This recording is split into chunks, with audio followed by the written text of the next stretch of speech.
Welcome to Bothering the Band. My name is Ryan Barenaked. With me, as always, Abigail Ann Levy. Abby, say hi. Hello. Oh man, we have such a friggin' great episode today. We have the one and only Kevin Hearn.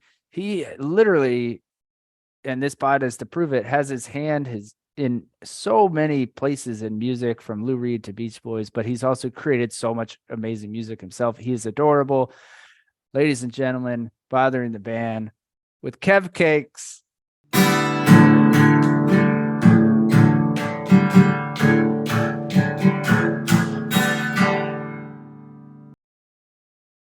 Kevin. Hello. Hey, man. How are you? Good. Thank you. Well, welcome to Bothering the Band. My name is Ryan. This is Abby. We are beyond excited to have you, and we appreciate your time this evening. Thanks for having me. Cool. I don't know if you did any digging, but you're in for a treat because we don't care about your insanely warrior story.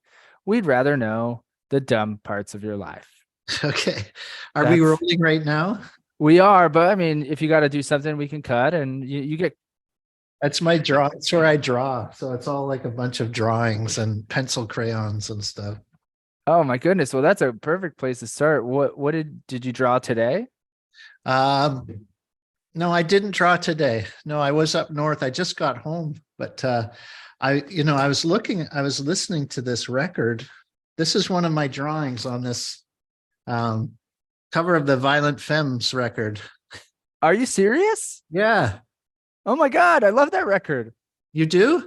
Yes. I love I love the Violent Femmes. Are one of my favorites, and who doesn't? I mean, yeah.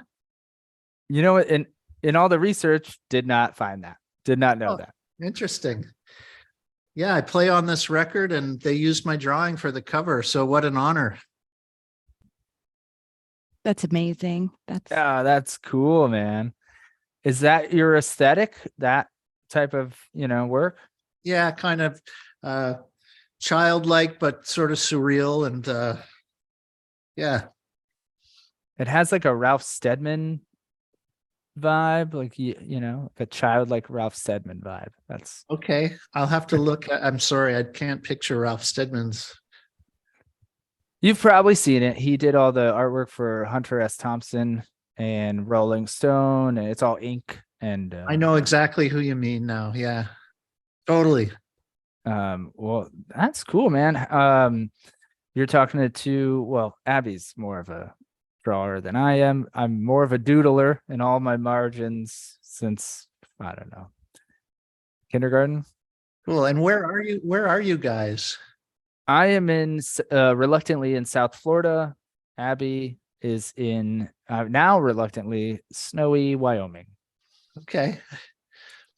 And yourself? Snowy Toronto. Okay, cool. When's the last time you went to Bellwoods? I live 2 blocks away. Man. Yeah. I'm there every day. Oh, that's remarkable. I've never been to Toronto, but there used to be a YouTube series called Live in Bellwoods on YouTube, obviously. And there's so many great artists, which leads me to, we've had so many, I think they've overtaken every location, so many Canadian, specifically Toronto-based artists on the podcast. And you guys are churning out amazing artists. There's so much talent up here. It's amazing. It's like a per capita thing. We just had Sky Wallace on. Do you know who that is? Yeah. She's incredible. And then we had Dan Mangan. He's West Coast, but. Yeah, I know Dan. Yeah, Dan. What a voice. Oh, what a voice. Yeah. So how are you doing today?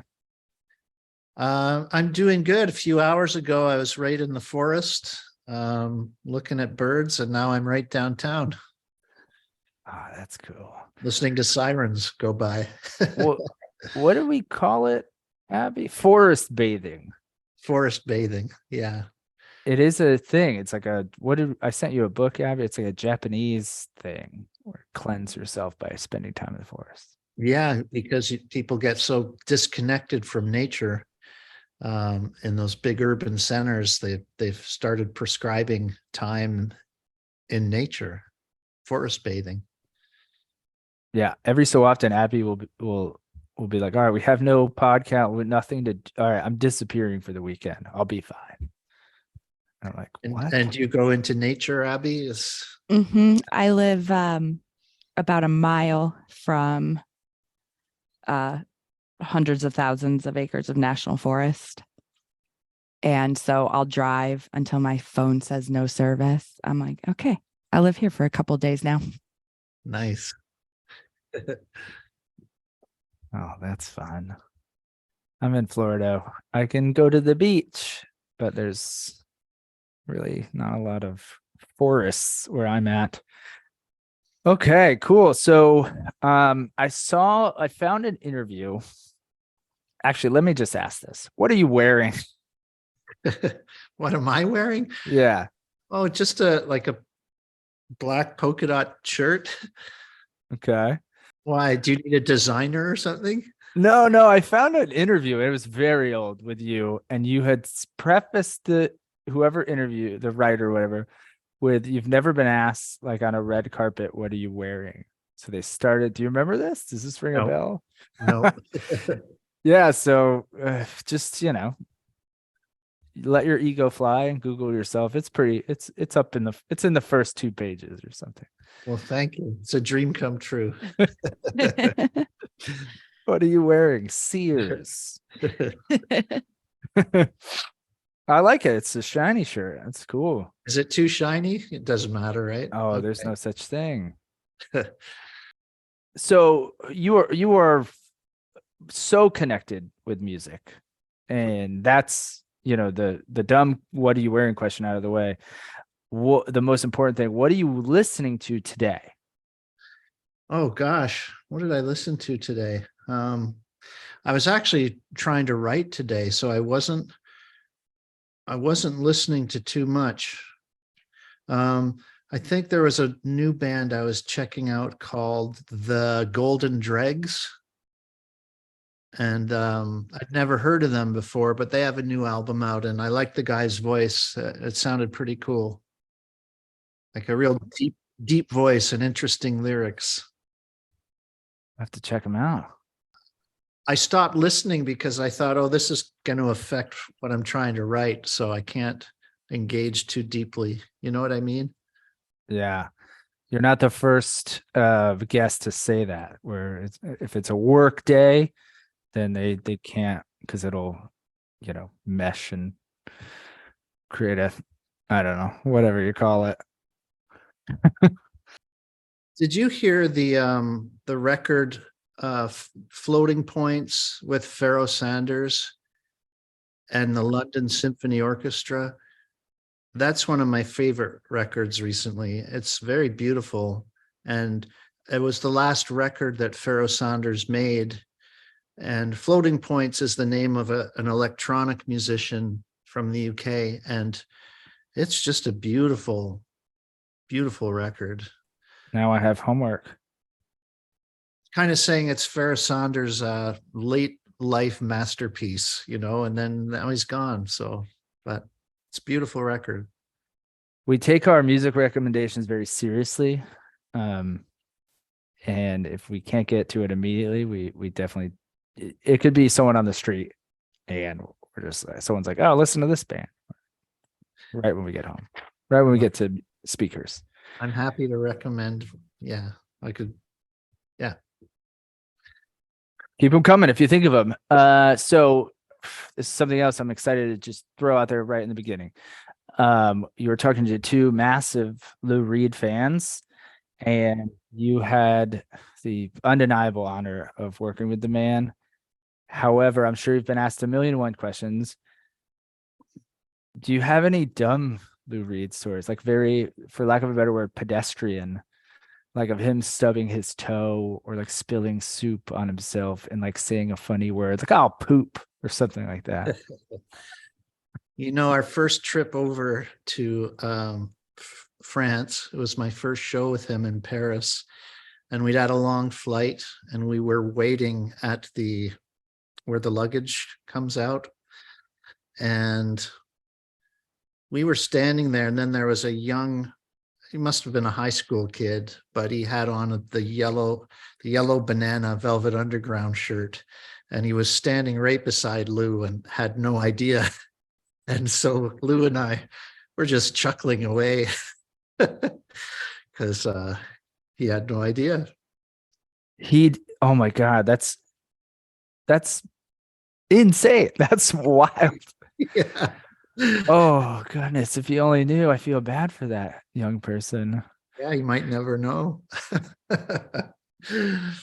I have the Velvet Underground banana shirt, and I again, I'm in a place where there's not the most musically savvy people, and when I wear it, people are like, cool banana shirt, and it gets under my skin, and it shouldn't, but it really does.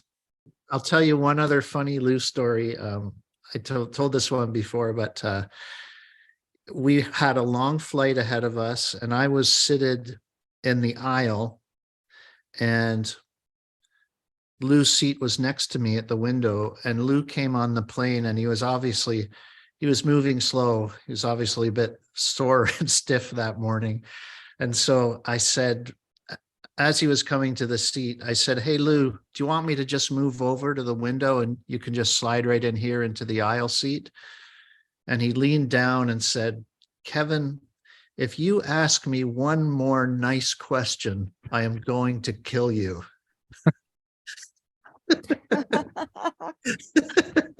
Oh goodness. Yeah, that's what it was like with Lou. There should be like a movie about just those moments with you and him. I would watch. Oh, in a heartbeat. I was thinking like a graphic novel could be really cool. Yeah. All those little funny moments. It's like American Splendor meets Velvet Underground. I'm wearing a Velvet Underground shirt right now. Are you really? All right. You win. White light, white heat. Yeah. No way. That's amazing. You don't see that one too often. I don't know. That's cool. Where'd you get that shirt? Oh, this record store I visited recently that Ryan and I grew up going to in Orlando, Florida, called Park Avenue. Okay. Man, Mm-hmm. that's very cool. I used to have this white light, white heat shirt. It was red and it just had the words with like the whatever little symbol is there. And I mean, I loved it, but I outgrew it in my old age, and it lives a better life somewhere else. Last time you did a puzzle. You know, I had a puzzle up north and I looked at it and thought about it, but I didn't do it. But I had a connection with a puzzle yesterday. And it's a puzzle of Willy Wonka's factory. Wow. Yeah. I think you're meant to be on this podcast today. Okay, good. Yeah. I don't know if you believe in fate or destiny or the Matrix or what have you. Abby's wearing a Velvet Underground shirt, and Willy Wonka has a special place in my heart as of recently because my daughter just played Charlie in Charlie and the Chocolate Factory. Oh, that's cool. Yeah. Bringing it all back around. It's such a brilliant film, that original film. It really is. And I don't know the last time you saw it, but you see it in stages. You see it as a kid, you see it as like a teen or college age, and you're, under the influence. And then recently we watched it, and I love how snarky and kind of mean he is to the kids. Yeah. He's quick to snap back. I don't know. I enjoyed it on a different level this time around. Do you remember the show Archie Bunker, All in the Family? Is that what it was called? Of course. So the actress who played his wife would be Edith Bunker, right? I forget the name of the actress, but she was actually going to play the mother of Mike TV in the film. But then she got the gig in All in the Family and thought, oh, that's going to be more work for a longer time. And so she actually left the film and, was replaced. But I thought that was kind of a neat little bit of trivia. That is very cool. Augustus Gluck. Look at, I love that you know this. It's burned into my brain recently. All the songs, especially. I walk around just by myself singing Think Positive. Oh yeah. Or come with me and we'll be in a world of pure imagination. Or you could even just say lines like, would you roll this young lady down to the juicing room at once, please? So good. Okay. I'm going to preface this by saying this is the dumbest. We've done over 100 of these episodes. This is the dumbest question. Kevin Bacon or Kevin Sausage? That is pretty dumb. Do you have a vegetarian option by any chance? We do have a follow-up, which is besides this one. Uh-huh. What is the dumbest question you've been asked promoting something, press tour, anything like that? And again, besides the one I just asked.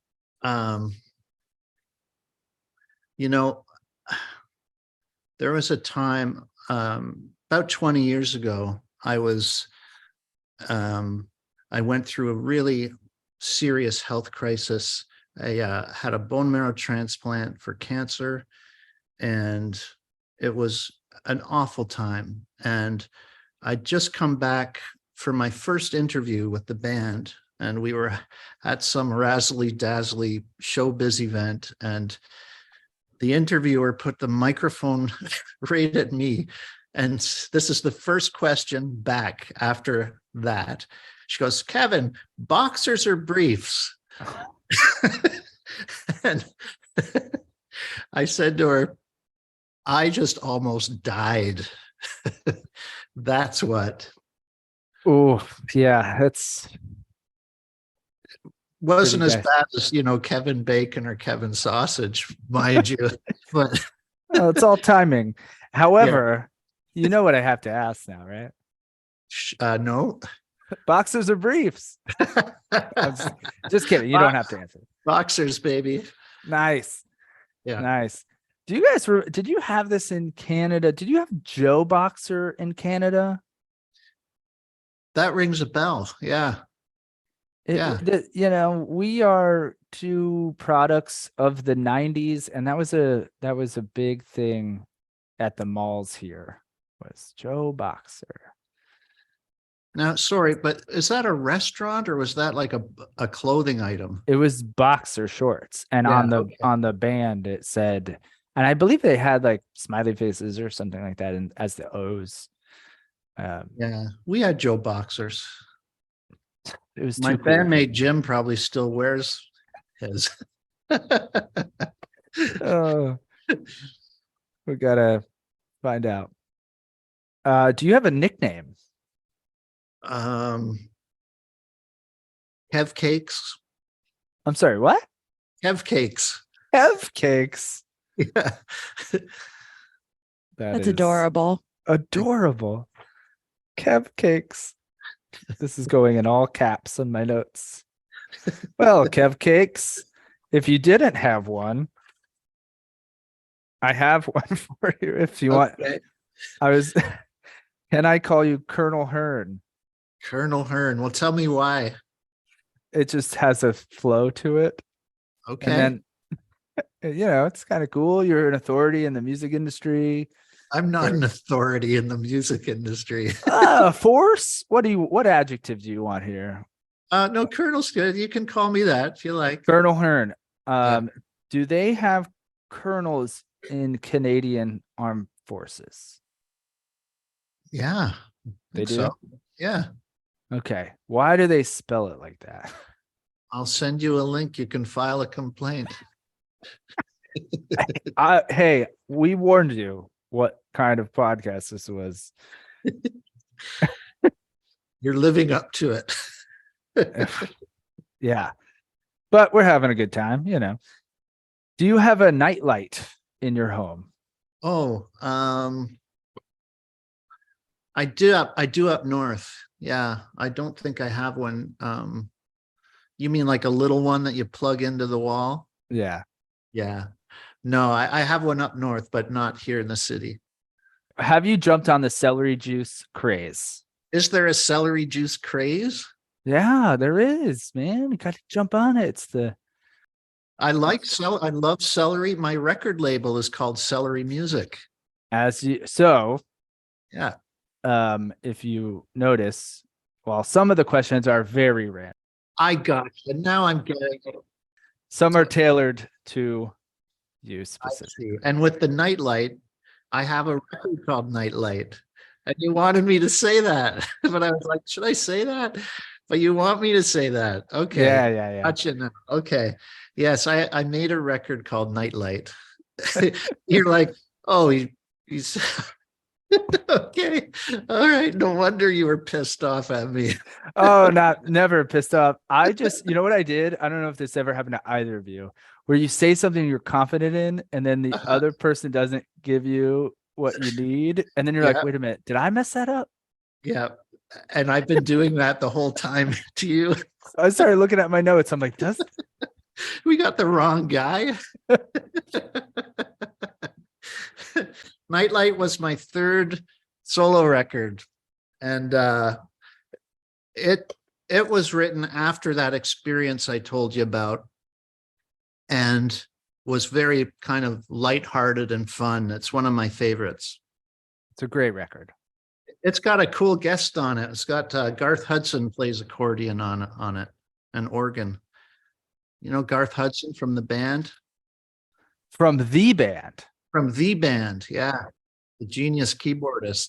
We became friends, and yeah, he came into the studio, and we were in the studio very late, maybe till about 3:30 in the morning.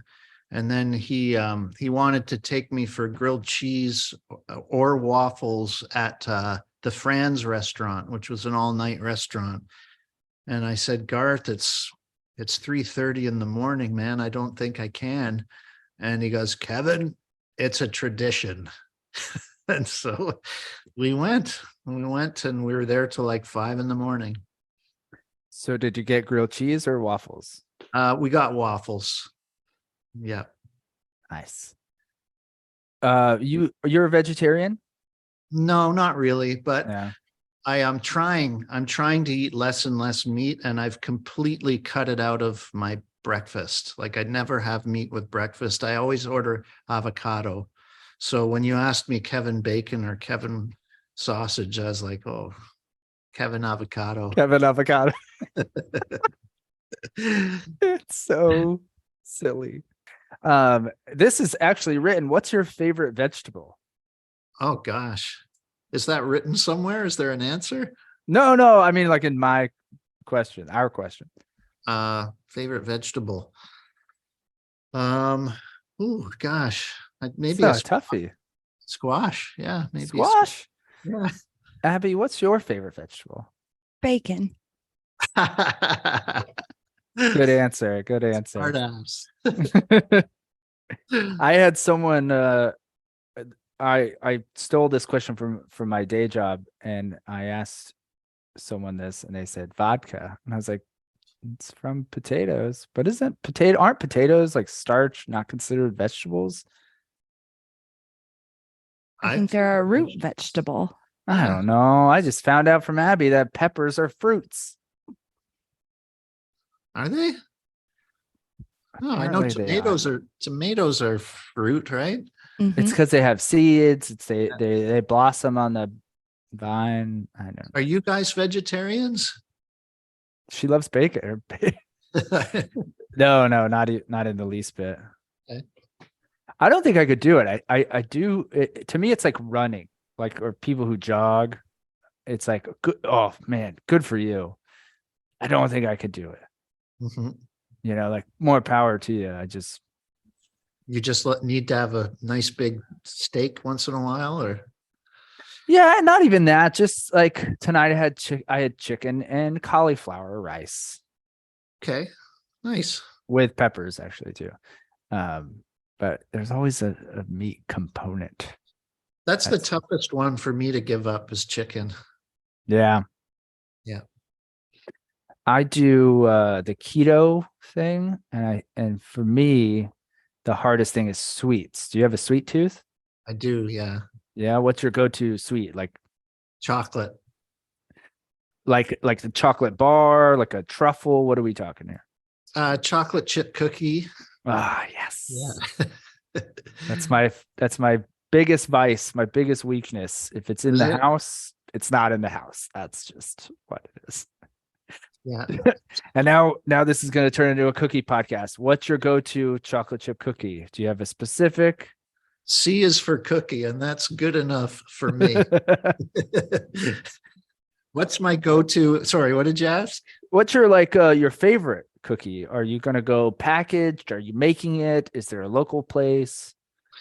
There's a little tea coffee shop at the top of my street called Ella's Uncle, and they bake them every day fresh. So I get one in the morning, and you know, yeah. That's all I want. Chocolate Wow. chip cookies for breakfast. Well, I don't eat it for breakfast. I save Oh, no. What? Who has that kind of control? Fresh it. baked cookie. And you're like, just look at it and you're like, I'll talk to you later.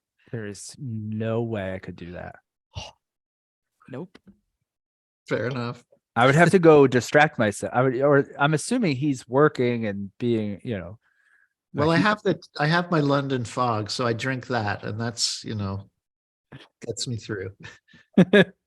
London fog. I love it. Do you know what a London fog is? You must. I do. I do. Okay. I used to work at a tea house Okay. So you would. for a number of years in New York, and I have weird enough, we didn't serve London fog, and it was almost a weekly occurrence. Someone would come in and be like, "Do you have this?" We're like, "No," and they're like, "What?" Yeah, it's interesting. You get into areas where they don't have London fog. My cottage is up in an area called Muskoka, and I ordered a London fog up there. And the lady sternly told me, "Sir, up here we call it a Muskoka mist."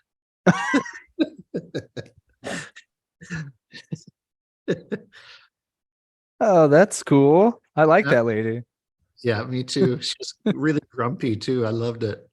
Oh, those are my favorite. Like a good snapback and just ornery and Yeah. Listen, Sonny, smack.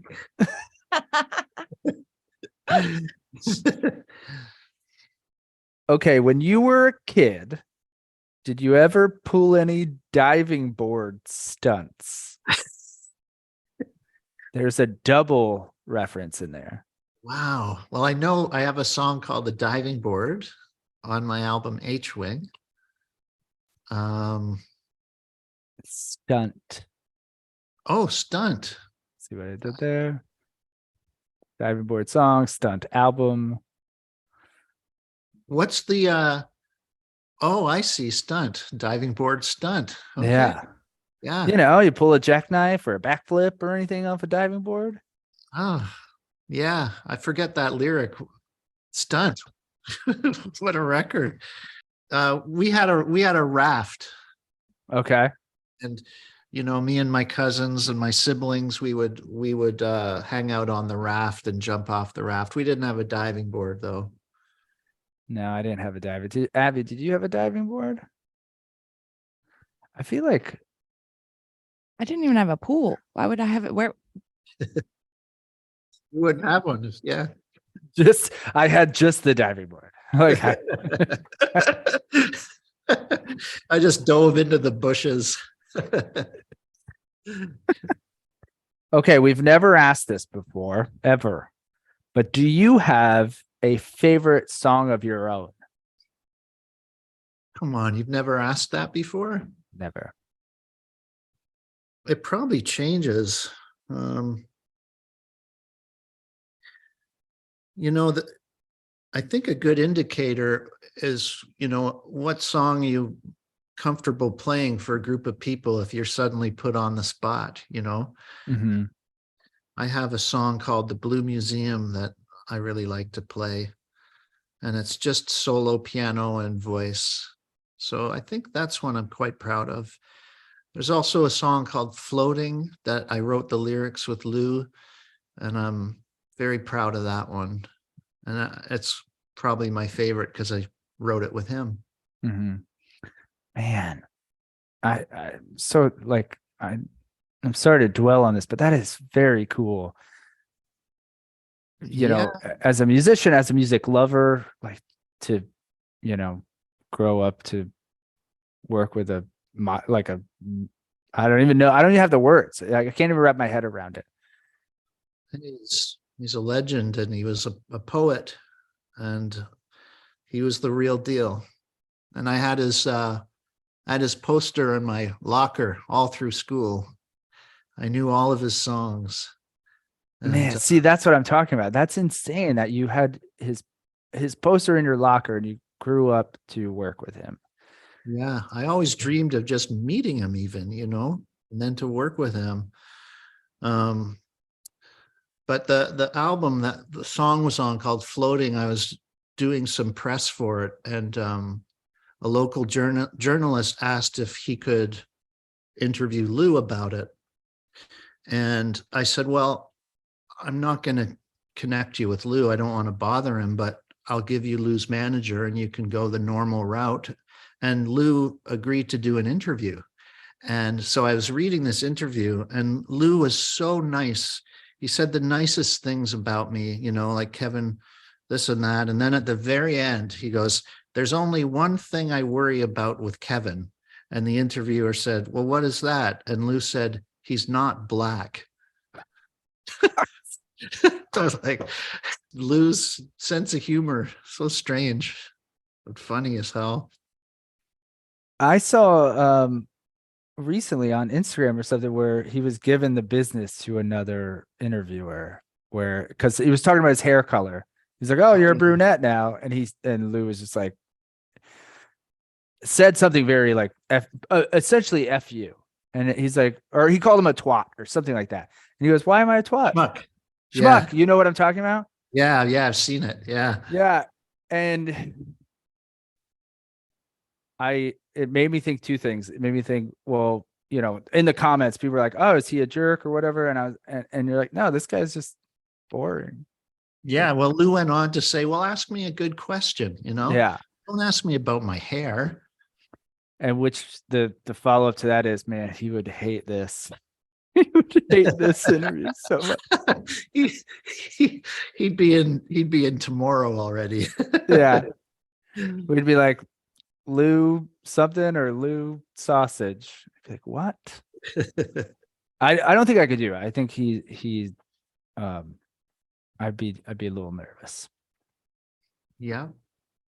Indeed. Which brings me to the next question. If you could only pick one, Beach Boys or the Beatles? Oh God, that's a tough choice. That's not fair. I know, right? It's unfair. Yeah. Well, we love both, and there are no wrong answers. You can be diplomatic and tell us why you love I'm both. gonna have to go Beatles, but I'm gonna have to go Velvet Underground, you know, Yeah. for all of it. But no, I think the Beatles, there's more songs that I truly love. And with the Beach Boys, it's a little more inconsistent. Yeah.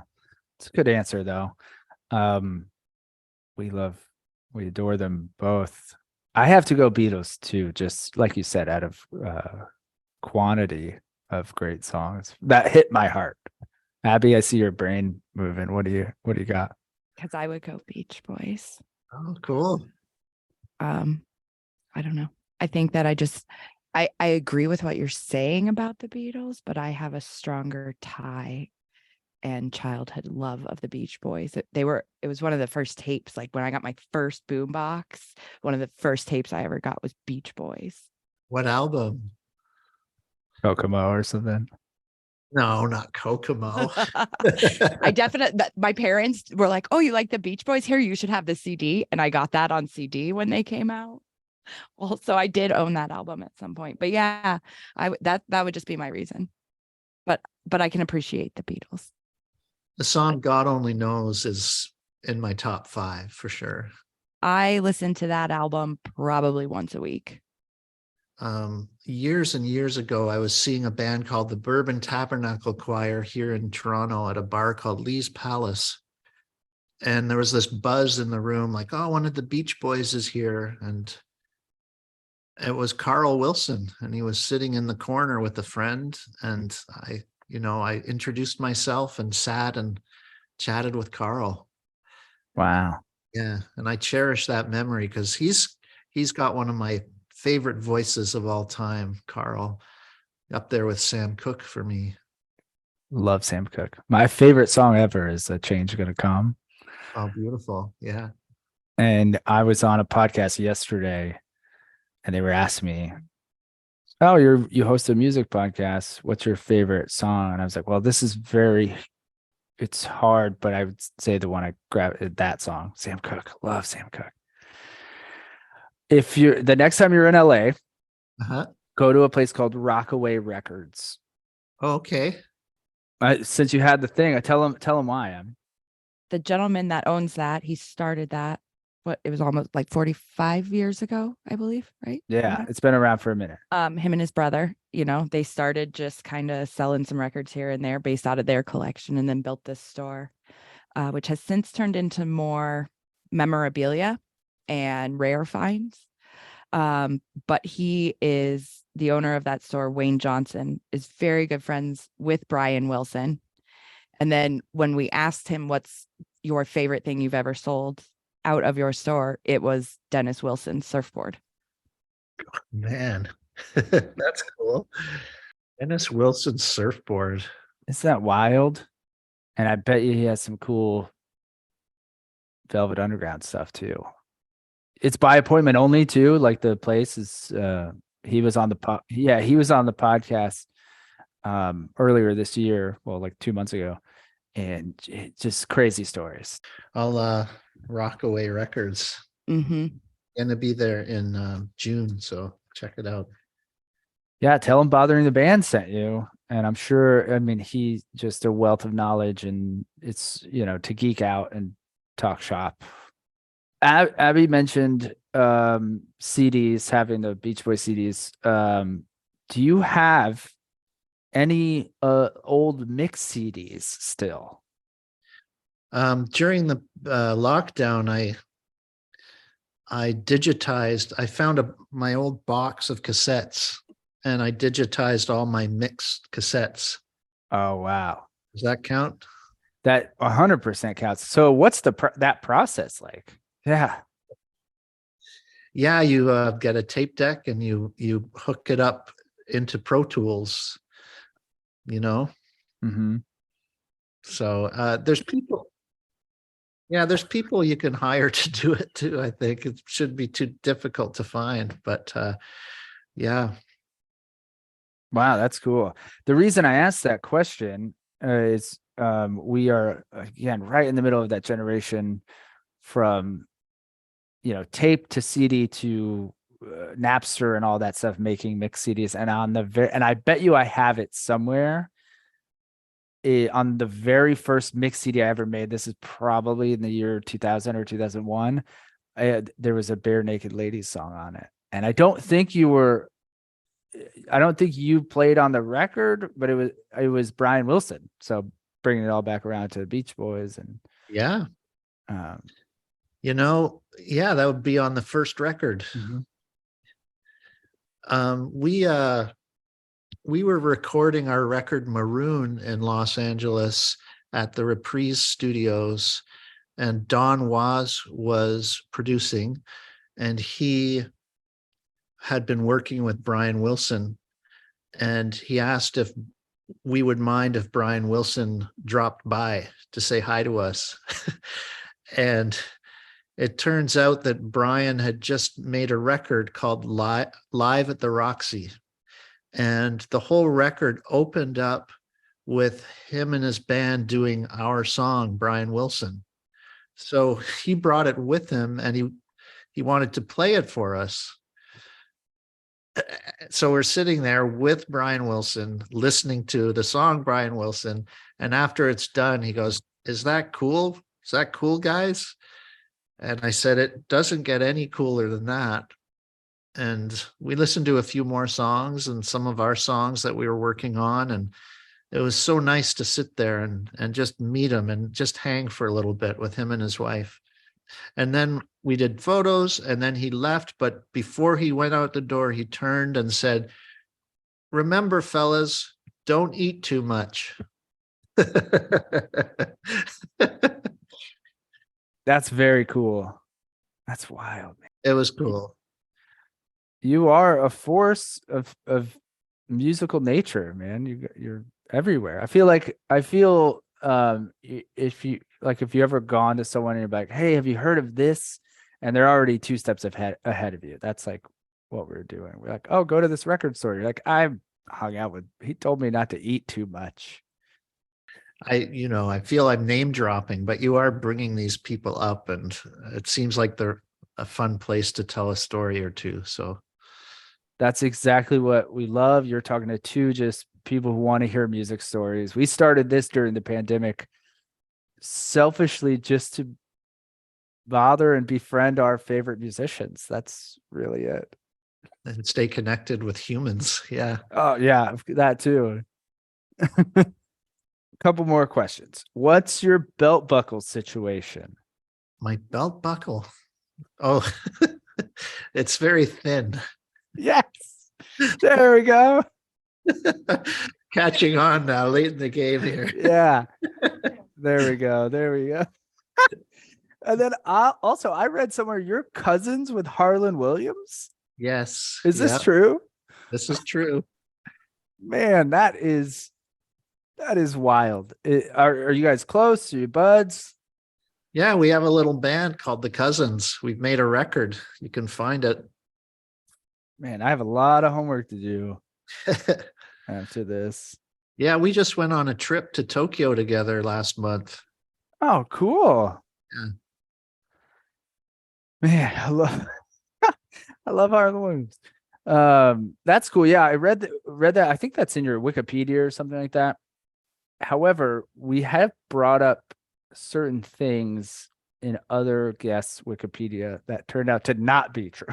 So that's why it seemed pretty out there, but that's awesome, man. And you guys are creating together. Very cool. Yeah, my mother and his mother were sisters. Wow. And when we were trying to find our way into our respective careers, we moved in together in this really divey apartment up in Thorncliffe Park here in Toronto. Wow. Man. Okay. So you're still eating burgers at night? Once in a blue moon. And since it's once in a blue moon, they have to be special. What would you get on a burger? Well, I like In-N-Out Burger when I'm in LA. That's a burger I would go for. There's a new place in my neighborhood near Bellwoods called Maddie's Patties. And sort of a celebrity chef named Matty Matheson has opened. Love him. Oh, do you? Okay.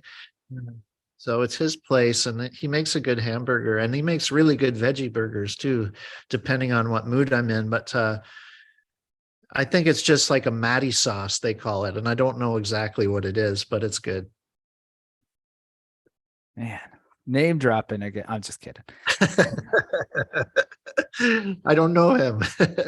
No, it's okay.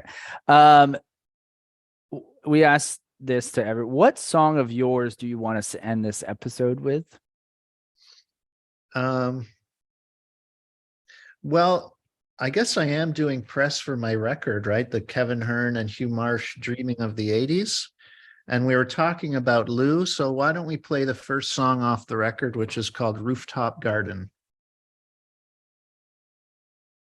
It's a nice, pretty little song. And then this is Abby's favorite question. Do you follow us on Instagram? Uh, ask me that again. Well, I do now. How about that? thank you. This is our way of shamelessly plugging ourselves and the guest. Okay. Everyone follow Bothering the Band on Instagram and also Kevin Hearn Music. If you could interview any musician, live or dead, who would you choose? But you have to ask him a really dumb question per Bothering the Band. Well, who would you interview and what really silly question would you ask this person? Um, I would love to interview Bob Dylan. Yeah. Dumb question. I think he thinks they're all dumb questions. Yeah, he would be a tough person to interview. Yeah. I don't know what I'd ask him. I'd like to ask him about his drawing, to be honest, because he likes draws and paints. So Yeah, that's great. That's very cool. And you'd probably it's silly. It's not dumb. It's light, which is exactly what we're going for. And it would get him talking because he would probably want to talk about his drawing and stuff.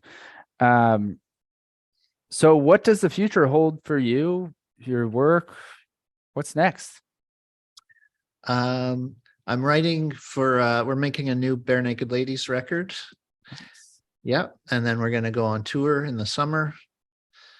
And yeah, that's about all I'm working on lots of different projects always. So I'll just keep them coming. Love it. Love it. I was gonna say my brain is going. I'm like, did I get everything? Two things. One, if you come to the States, please come to Florida. We will gladly buy you a veggie burger. What city are you near? I'm in South Florida, so I'm about 20 minutes west of Fort Lauderdale. Okay. And it's a 50-50 shot of good music coming down here, you know. Okay. Well, if we're nearby, give me a shout. And Absolutely, my man. And then what we didn't mention is you spent some time with Gord Downie. do you know Gord Downie? I don't know him personally, but we love and respect him immensely. And yeah, we just didn't even, I don't even have a question because, you know, he's up there, but do you have any pedestrian Gord stories? Pedestrian Gord stories. Oh gosh. You know, when we rehearsed the Secret Path concerts, we rehearsed right in this room behind me. And at lunch, people would want to go for lunch, but Gord would just want to go up to my rooftop, and we'd actually go up there and we'd just not talk, you know, it was just quiet and listen to the wind, look at the sky. And because he was getting it from all directions, you know, in his last years. So I think of that as the lighter moments with Gord in those times. Man, well, Kev Cakes, Colonel Kev, whatever we call it. We can't thank you enough. That's our show, and we're well aware of, you know, how dumb it is, but we can't thank you enough for your time, and we're indebted to you for everything you've done for our musical sensibility, as well as being a good sport on this really wacky project. You know, the dumb questions were leading to good conversations. So I think that's the point, right? And I appreciate that. That is the point. And again, thank you so much, ladies and gentlemen. This is Bothering the Band with Kev Cakes. Sorry, I can't even resist, man. And good luck with with everything. There's too much to even. This is going to be the hardest intro to write. Well, it's been nice to meet both of you. So thank you. Indeed. And we'll be in touch, and we'll let you know when this thing drops. Okay. Cool. Have a good evening. You too, guys. Thank you. Bye, Abby.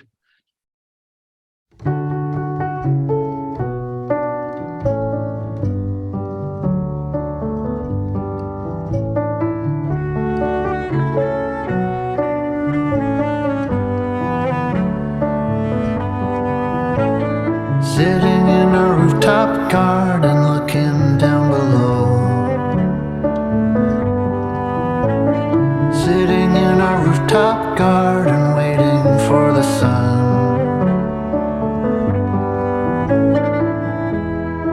Isn't it lovely watching a plane go by? What a lovely couple are you and I.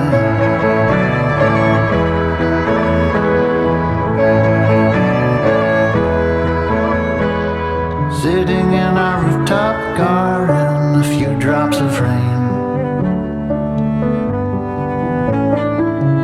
The lights of the city blinking on just the same. No sugar in my coffee, how's your tea? In our rooftop garden above the city.